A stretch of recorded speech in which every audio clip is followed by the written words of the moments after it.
siyahıya alınması neçənci ildə idi görün? 1699 1699-cu ildə 1702.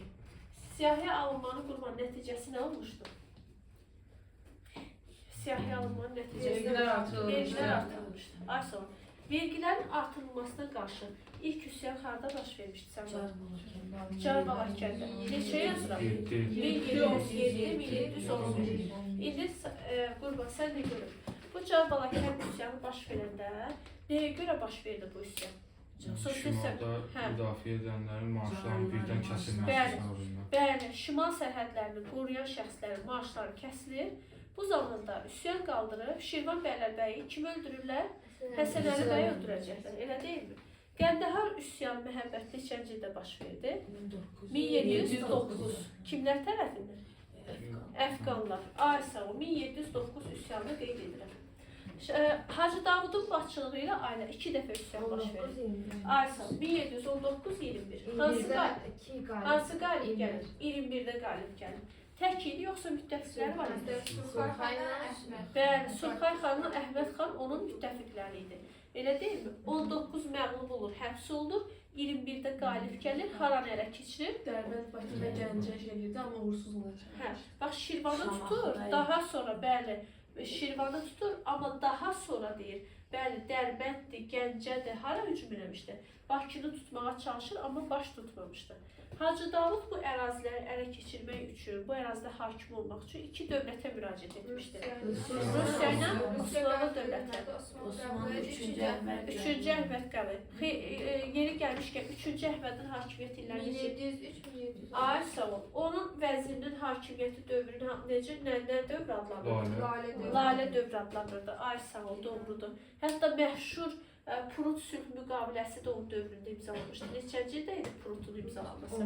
Bəli, 1711-ci ildə. İndi yeri gəlmişkən Prut sülhün imzalandığı vaxtda Azərbaycanda hansı üsyan olmuşdu? Carbalakən üsyan olmuşdu. Əla, yaxşı da gedirik.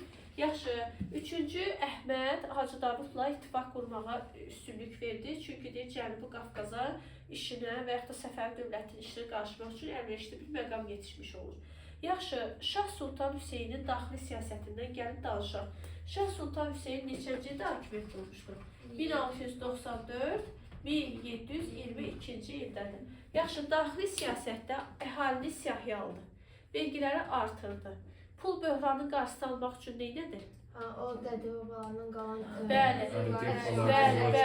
Dədə babasından qalanı əldə pula çevirdi ki, böhranın qarşısını alsın. Ala bildi mi? Xeyr. Daxili siyasətdə Şah Sultan Hüseyni biz uğurlu adam hesab edə bilirikmi? Xeyr, etmirik. Ona görə gəl minus qoyaq qarşısına. Daxili siyasətdə o qədər uğurlu deyil. İndi keçirəm onun xarici siyasətinə. Xarici siyasətlə hansı dövlətlə dostluq, əməkdaşlıq müqaviləsi bağlamaq istədi? Rusiya. Neçənci ildə Rusiyaya elçilər göndərildi? Aysa 1713-də. Bu zaman Rusiya, Duyğu, Rusiya hökümdarı kim idi? Birinci Pyotr idi. Aysa bu da birinci Pyotr'dur. Ağıllı adamdır. Birdən-birə müqaviləyə qol çəkərmi? Yox, neçə müddət lazımdır? Aysa düz. 4 il müddət. 4 il bunlar düşünür. İndi Məhəbbət deyir ki, mənim orada kimi göndərmişlərsə? Artemi Volski. Əsli Artemi Volski nəyə gəlmişdi Səbra? Kəşfiyyata. Kəşfiyyatda alimə nələr öyrənməli idi? Ay sağ ol. O yol boyu oklağı varmı, yoxdurmu? Ay sağ ol, Səfəvi ordusunun vəziyyəti. Sonra buradakı xristiyanlarla əlaqə yaratmaq. Kəşfiyyata gəlirlər. Kəşfiyyata gələn adam burada istirahət eləyəsi deyil ki, xristiyanla əlaqə saxlayacaq. Aysa gələcəkdə biz buranı tutsaq deyil, Rus ticarətini inkişaf elətdirə bilərikmi? Ümumiyyətlə biz gəlib burada vuruşsaq Səfəvi ordusu bizlə vuruşa bilərmi? Güclüdür, zəifdir, kəşfiyyata gəldi. Kəşfiyyata gəldi, amma Şah Sultan Hüseynə bunu bildirmədilər. Şah Sultan Hüseyin heç ruhu da incimədi. Hansı müqaviləni imzaladılar Şah Sultan Hüseyin? 1713-də imzalamadı. Nə vaxt imzaladı müqavilə? 17-də. Harada imzalandı? İsfahan haram paytaxtıdır? Səfəvlər. Bir də haram paytaxtıdır? Hər dəfə verirəm bu suala. Yaxşı. Deməli, neçənci ildə imzaladı? 1717-də. Bax, bizdən soruşsalar ki, Ruslara ticarət ticarətdə güzəşt edilən müqavilələr hansı müqavilələrdir? Deyəcəksiniz, Şah Sultan Süleyman dövründə hansı oldu? Güzəşt olunub Ruslara. 1667. Sonra 1717. Sonra güzəşt olunan müqavilə deyil xahişi ilə. 35'e qədər var. 35'e qədər var. Cemaat var. Ne? 32. Ne müqaviləsidir? Ne müqaviləsi? Rəşq müqaviləsi. Sonra başqa hansı müqavilə var? Başqa hansı müqavilə var? Bir də Gəncə müqaviləsidir. Elə deyilmi? 1735'dir. Mən bunun dördünün oxşar cəhətini yenə sizdən soruşuram. Nə olur dördünün oxşar cəhəti? Ticarətdə və yaxud da ki, Ruslara güzəşt edilən müqavilələrdir. Oldu mu? Bunu bu cür yadda saxlaya bilərsiniz. 1667, 1717, 32, bir də nə idi? Bir də 35 Gəncə müqaviləsidir. Aha, güzəştlər, hansı ki, Rus tacirlərdə güzəşt verilir. İndi davam edirik. Bax, Pyotr Azərbaycana kəşfiyyat göndərdi. Ardınca Xəzər dənizini öyrənmək üçün nə göndərir? Arsalar, ekspedisiya, topoqraflar, ekspedisiya, konsulluq açmağa çalışdı. Hansı adaların adı xəritəyə daxil etdilər? Nargil, Vuf və Peçani idi. Arsalar, konsulluğu niyə aça bilmədi Səmra? Arayla kimin üsyanı qarışdı? Hacı Davudun üsyanı qarışdı araya. Aysova aça bilmədi. Bu da belə. Buna görə deyirik ki, və Rusiya yenə Azərbaycanı birdən-birə işğal edirmi? Xeyr. Azərbaycan dilində nə göndərir? Manifesti. Ay neçənci ildə göndərdi manifesti? Deyil görüm. 1722 15 iyun tarixində göndərdi. Manifestdə nə deyilirdi? Manifestdə nə deyir? Əsas məqsəd gizlədilir. Deyir, ay cəmaat, qorxmayın. Qorxmayın. Biz Səfəvi hökmdarının dostuyuq. Əgər yolda Rus əskərlərini görsəz, bilin ki, biz Hacı Davudun qisasını almağa gəlmişik. Yalan danışır da. Hacı Davud özü də neyləmişdi? Rus tacirlərini öldürmüşdü bazarda. Güya onun qisasını almağa gələsilər. Amma əslində nədir? Bunlar istəyirlər ki, Xəzər ətrafı əraziləri ələ keçirsin. Ayşə, işğal hardan başlayır? Harda? Həştərxandan. Neçədən başlayır elə? 1722-də. Ayşə, 18 iyun. Bəs müqavimətsiz qapının açarlarını verən kimdir? Müqavimətsiz. İmamqulu. İmamqulunu da unutmadıq. Ayşə, ən böyük arzusu, xəyalı nədir Pyotr? Bakını tutmaq. Ayşə, Bakını tutmaq. Bakını tuta bilirmi? Bilir. Özü tutmaq. İsveç şeylər. Özü tuta bilmir. Özü tuta bilmir. İsveçrə ilə yeni müharibə təhlükəsi, Osmanlı dövlətinin etirazı. Tufan olmuşdu. Ay, o yemək içməyi, ondan sonra nə bilim silah sursatı. Elə bizim o boyda yemək içmək batıb durdu. Sən döyüşəsən mi? Yox. Yemək içməyi orada ərzaqda, yəni yemək içməkdə ərzaqdır. Bunlar harda batır Tufanda? Xəzər dənizində batır. Yaxşı, Xəzər dənizində bunu batırdılar. Amma buranın tutulmasını xüsusi olaraq Matişkinə məhəbbət həvalə edir, özü çıxır gedir. Matişkin tuta bilirmi? Bilir. Rəşdi, yəni Gilanı ələ keçirir, ardınca deyirik ki, Bakı tutuldu. Ay nə vaxt tutuldu? Neçənci ildə tutuldu? 23-də, 1723-də iyul ayında ələ keçirdi, elə deyilmi? Bakının tutulmasına görə neylədilər Ruslar? Ateş və şanlıq. Bəs Osmanlılar duyğu haranı tutanda ateş və şanlıq eləmişdilər?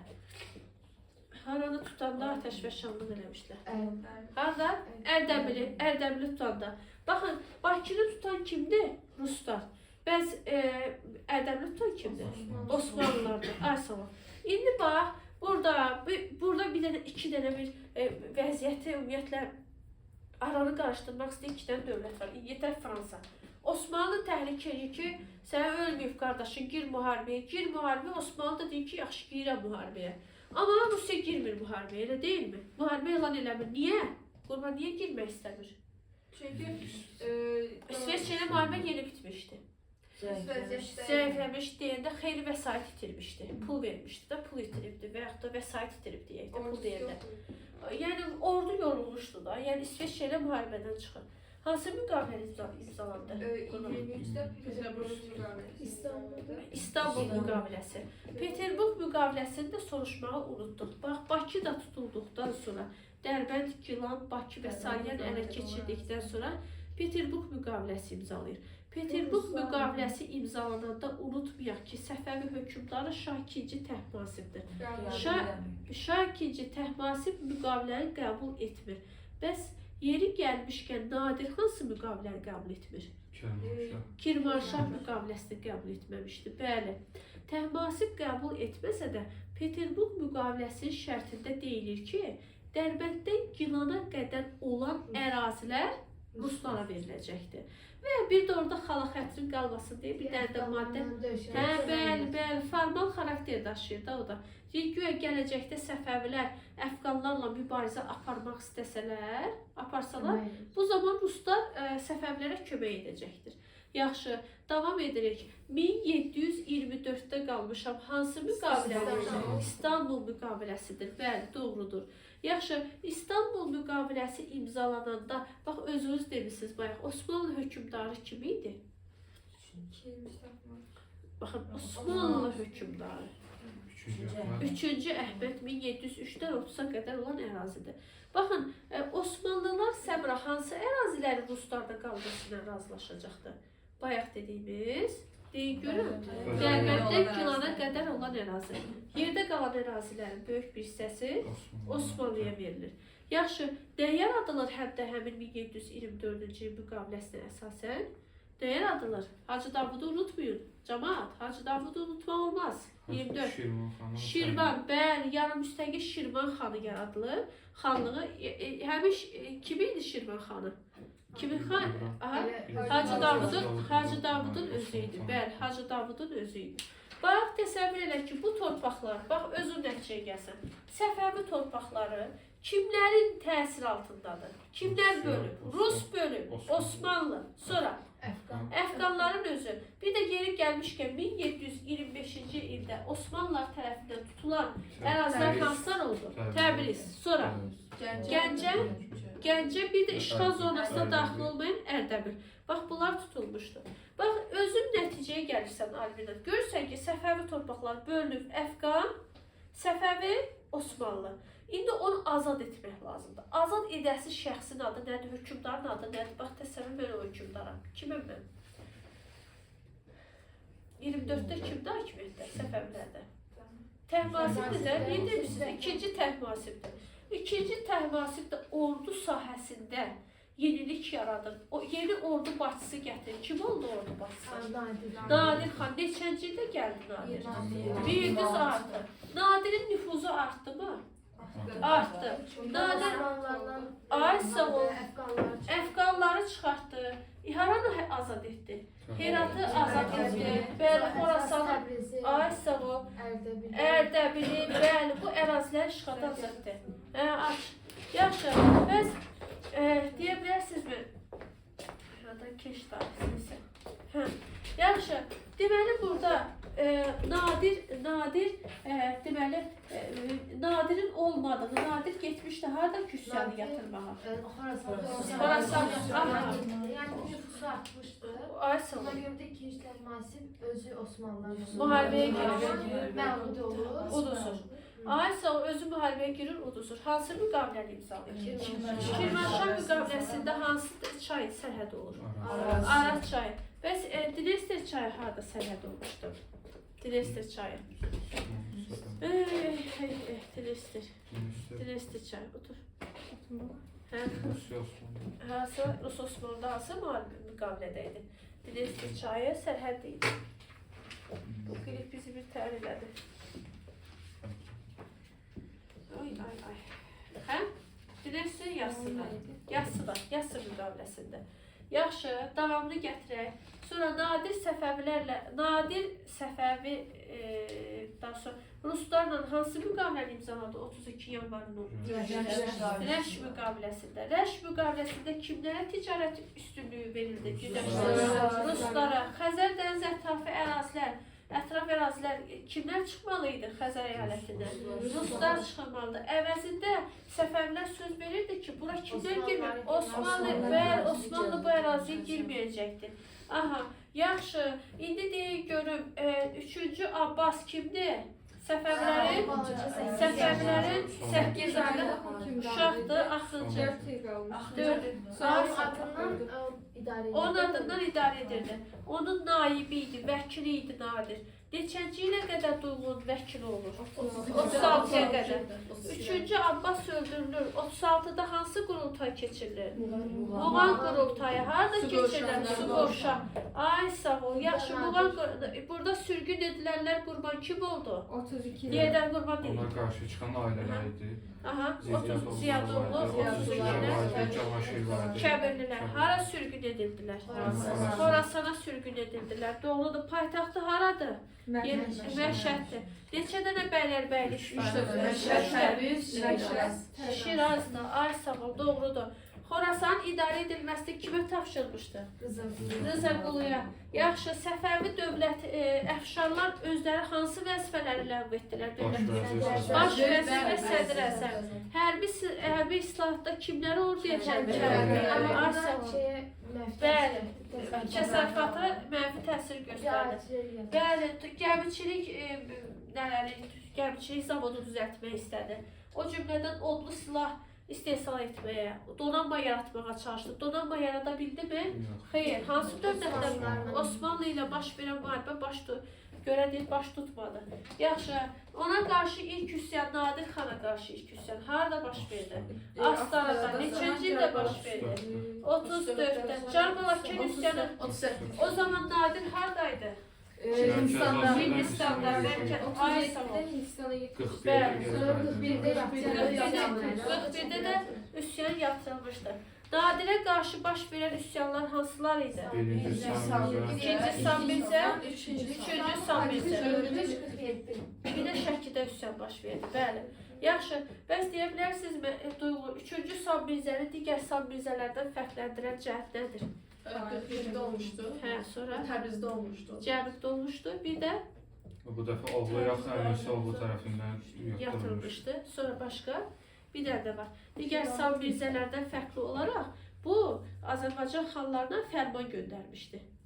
Oldu mu? Aha.